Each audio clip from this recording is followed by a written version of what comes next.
पहाड़ियों और हरे भरे खेतों के बीच बसा था एक छोटा सा गांव, सुखापुर। नाम की तरह ही वहाँ के लोग भी शांति और सुकून से भरी जिंदगी जीते थे। उसी गांव के किनारे एक पुराना कच्चा मकान था, जहाँ अकेले रहते थे बूढ़े काका। ना कोई परिवार, ना कोई अपना, बस उनकी लाठी, एक पुरानी चादर और बीते जमानों की यादें ही उनका सहारा थी। एक दिन काका यूं ही टहलते हुए गांव की मुख्य सड़क तक पहुंच गए। वहां उन्होंने देखा कि एक दुकान पर भारी भीड़ लगी हुई है। लोग एक दूसरे से आगे निकलने की कोशिश कर रहे थे। काका ने पास खड़े एक आदमी से पूछा, अरे सुनो बेटा, यहाँ इतनी भीड़ क्यों लगी है? अरे काका, अब ठंड आने वाली है, सब लोग नया स्वेटर खरीद रहे हैं, इसी वजह से भीड़ है। अरे भाई, ठंड से भी कोई डरता है क्या? ठंड आए तो आने दो। काका, इस बार ठंड बहुत ज्यादा पड़ने वाली है, आप भी एक स्वेटर ले लो, बहुत हल्का, कपड़ों के अंदर पहना जाता है। मुझे किसी स्वेटर की जरूरत नहीं है, मैं तो बचपन से बिना डर के ठंड झेलता आया हूँ। इतना कहकर वे घर की ओर लौट चले। घर के बाहर पहुंचते ही उनका पड़ोसी रमेश मिला। वो बोला, काका, आपने नया वाला स्वेटर लिया क्या? कौन सा स्वेटर? अरे वही जो गांव में बिक रहा है। इतना पतला है कि पहनने पे पता भी नहीं चलता और ठंड लगती भी नहीं। तू जवान होकर भी ठंड से डरता है। आजकल की पीढ़ी कितनी कमजोर हो गई है। काका, जिद मत करो, इस बार सच में ठंड खतरनाक होने वाली है। काका ने उसकी बात अनसुनी कर दी और बोले, मुझ बूढ़े को समझाने चला है, जा, मुझे किसी स्वेटर की जरूरत नहीं। इतना कहकर काका अंदर चले गए। लेकिन काका को क्या पता था कि ये ठंड साधारण नहीं थी, ये ठंड लोगों की जान तक ले लेने वाली थी। आने वाली रातें पूरे गांव की किस्मत बदलने वाली थी। कुछ दिन बीत गए, ठंड धीरे धीरे बढ़ने लगी थी। गांव के चौकीदार ने रात को बाहर घूमने पर सख्त मनाही लगा दी थी।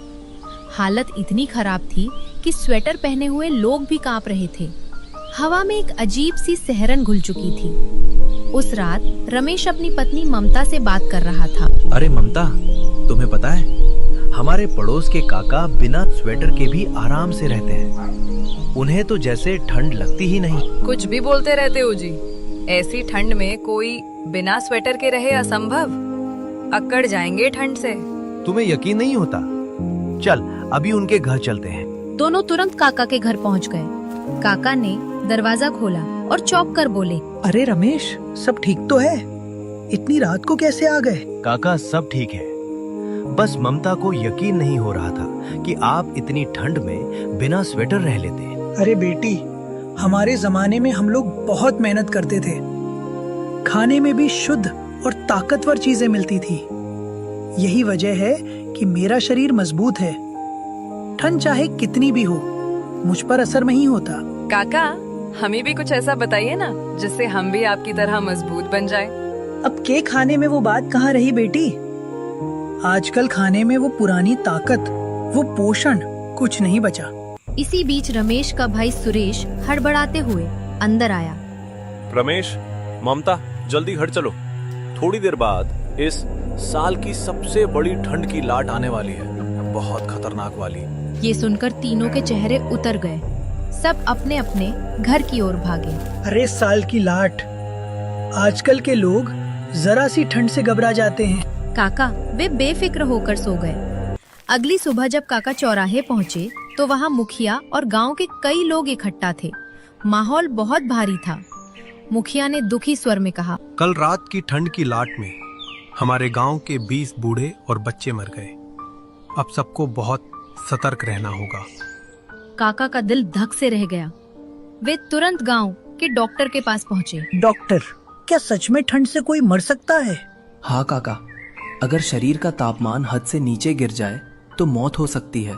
लेकिन डॉक्टर, मैं कभी स्वेटर नहीं पहनता, फिर भी मुझे ठंड नहीं लगती, ऐसा क्यों? कह नहीं सकते काका, हो सकता है आपकी शारीरिक बनावट अलग हो या आपके खाने में कुछ ऐसा हो जो शरीर को अंदर से गर्म रखता हो। काका घर आने लगे।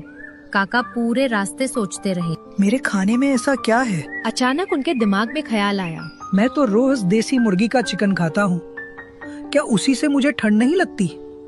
क्या वही मुझे अंदर से गर्म रखता है? काका ने ठान लिया, कल मैं चिकन नहीं खाऊंगा, देखता हूँ क्या सच में मुझे ठंड लगती है या नहीं। और ये फैसला आगे चलकर गांव के लोगों की जिंदगी बदलने वाला था। अगले दिन काका ने अपना निश्चय निभाया। उन्होंने देसी मुर्गी का चिकन बिल्कुल नहीं खाया। पूरे दिन बस दाल चावल खाते रहे।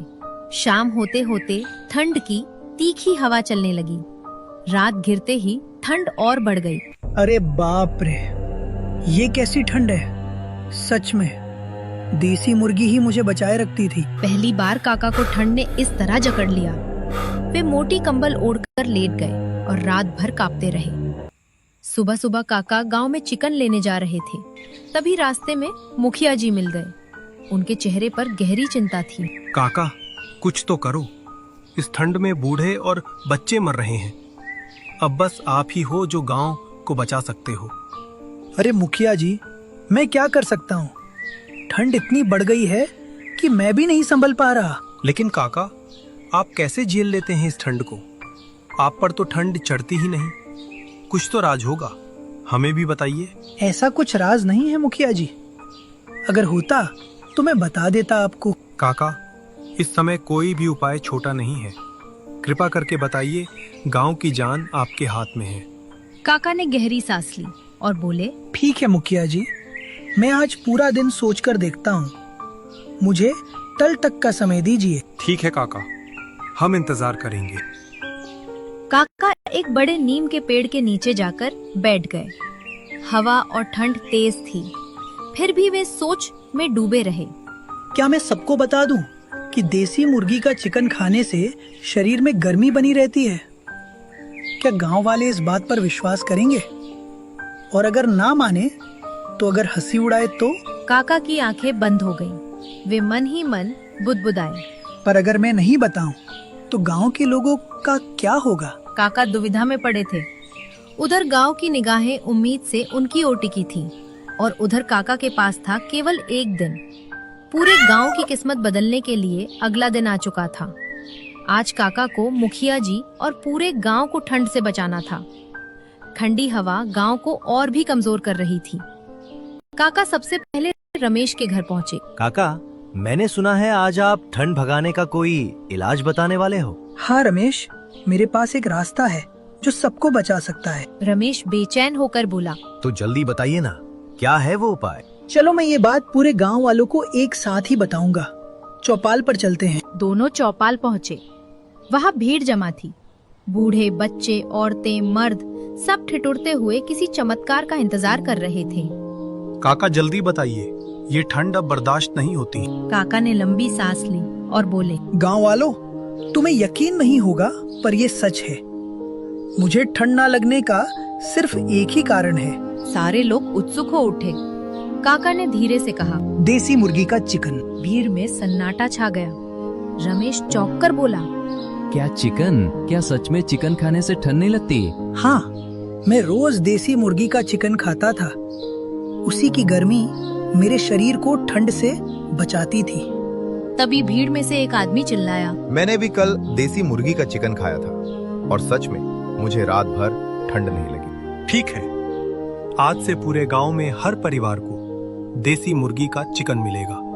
देखते हैं क्या ठंड भागती है। उसी शाम हर घर में देसी मुर्गी का महकता हुआ खाना पक रहा था। कड़कती ठंड में धुएं के साथ उम्मीद भी उठ रही थी। उस रात चमत्कार हो गया। गांव का कोई भी आदमी ठंड से नहीं कांपा। सभी को पहली बार राहत मिली। अगली सुबह लोग काका के घर के आगे इकट्ठा हो गए। काका, आपने हमारी जान बचा। आपका उपाय जादू की तरह काम कर गया। अरे भाई, देसी चीजों की ताकत कभी कम मत समझना। गांव में खुशी लौट आई। काका के एक सुझाव ने पूरे गांव की जिंदगी बचा ली और कहानी यही समाप्त होती है। ये कहानी बस मनोरंजन के लिए बनाई गई है। असल जिंदगी में चिकन खाने से ठंड नहीं भाग जाती। मैं मिलता हूँ आप सबसे अगले कहानी में। तब तक के लिए अलविदा। शहर से बहुत दूर पहाड़ियों और हरे भरे खेतों के बीच बसा था एक छोटा सा गांव, सुखापुर। नाम की तरह ही वहाँ के लोग भी शांति